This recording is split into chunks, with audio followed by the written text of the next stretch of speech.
नमस्कार। 2027 में उत्तर प्रदेश में विधानसभा चुनाव होने और इस चुनाव को लेकर अखिलेश यादव बहुत ही आश्वस्त नजर आ रहे हैं कि 2027 में उनकी सरकार बनने वाली है, लेकिन ऐसा होगा नहीं। अखिलेश यादव इसलिए आत्मविश्वास से भरे हुए नजर आ रहे हैं क्योंकि 2019 के लोकसभा चुनाव में अखिलेश यादव की पार्टी को 5 सीटें हासिल हुई थी। वहीं 2024 के लोकसभा चुनाव में समाजवादी पार्टी 37 सीटों पर जीत दर्ज की। तो अखिलेश यादव को लगने लगा कि 5 से 37 पर पहुंचे हैं, मतलब जनता बदलाव चाहती है, लेकिन नजर आ रहा है लेकिन होगा नहीं। क्योंकि हम बात करेंगे दिल्ली और पश्चिम बंगाल की, वहां आपको नजर आएगा कि क्या होने वाला है। दिल्ली में 2020 की विधानसभा चुनाव में आम आदमी पार्टी 70 में से 62 सीटों पर जीत हासिल करती है। 5 साल काम करने के बाद अरविंद केजरीवाल अपने काम पे दम पर जनता के बीच में जाते हैं, वोट मांगते हैं और उन्हें लगता है कि उनकी सरकार आने वाली है, वो भी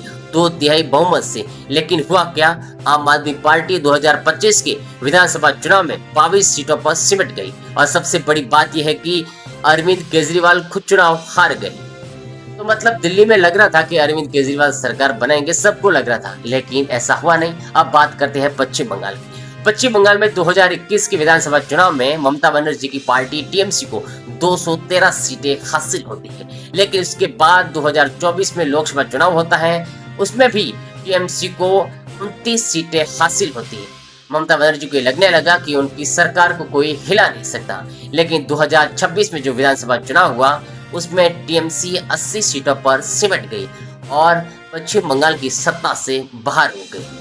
ये 2 बड़े उदाहरण हैं, दिल्ली और पश्चिम बंगाल दोनों की सरकारों को, मतलब ममता बनर्जी और अरविंद केजरीवाल को ये लग रहा था कि हमारी कुर्सी नहीं जाएगी और हम आराम से सरकार बनाएंगे।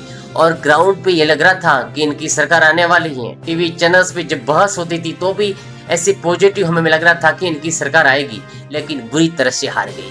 उत्तर प्रदेश में भी यही होने वाला है। अखिलेश यादव को लगता है कि हम चुनाव जीतेंगे, लेकिन चुनाव परिणाम आएंगे तभी पता चलेगा कि कौन जीतेगा। अब देखते हैं कि चुनाव में क्या होता है। लेकिन हमने कई राज्यों में देखा है, हरियाणा हो या राजस्थान हो, ग्राउंड रिपोर्ट पे हमने देखा कि कांग्रेस सरकार ने वहां पे अच्छा काम किया था, लेकिन बाजी पलट नहीं सके। वो हो नहीं सका जो ये सोच रहे थे, लेकिन जो हुआ उसकी उम्मीद किसी ने नहीं की। यूपी में 2027 की विधानसभा चुनाव में जो परिणाम आएंगे उसकी उम्मीद विपक्ष तो अब से नहीं कर रहा है, और हालांकि उम्मीद तो कोई भी नहीं कर रहा होगा कि इतनी सीटें आएगी या फिर बीजेपी सरकार में आएगी या फिर क्या होगा।